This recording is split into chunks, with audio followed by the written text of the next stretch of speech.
Good morning. তো আজকে ভাড়া বাড়িতে এসে প্রথম নাইট ডিউটি তোমাদের সাথে শেয়ার করবো। ফার্স্টে দুটো ক্লিপ নিতে আমি ভুলে গেছি। ঘুম থেকে ব্রাশ ট্রাশ করা হয়ে গেছে, খাওয়া হয়ে গেছে, এখন রান্না বসিয়েছি। হচ্ছে কি বলে, গাজর ভেজেছি, এখন মাছের ঝোল বসিয়েছি, এরপরে ভাত বসাবো, দেন স্নানে যাব। রুমে কেউ নেই আপাতত, আমি একাই। সবাই চলে গেছে কাজে, মানে ওদের মর্নিং ডিউটি আছে, তো ওরা মর্নিং ডিউটিতে চলে গেছে, আমি একাই আছি। রান্না করে খাওয়া দাওয়া করে একটু ঘুমাবো, তারপর ওরা আসবে, আবার ডিউটিও যেতে হবে।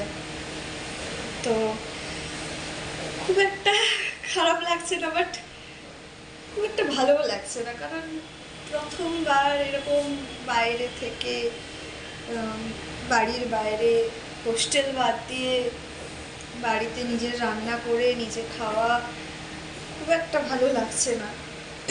তাও করতে তো হবে, জীবনে সব কিছু এক্সপিরিয়েন্স তো করতেই হয়। সব কিছু ভালো হবে আশা করছি, দেখা যাক। মনে তো হচ্ছে সব ভালোই হবে। জানি না রান্না আমি পারিও না ঠিক করে, কেমন হবে আজকে, কি হবে, ওরা খেতে পারবে কিনা আদৌ এসে ঘরে, সবটাই ডিপেন্ড করছে। তাও দেখা যাক কি হচ্ছে রান্না বান্না। ঠিক আছে, তো টাটা।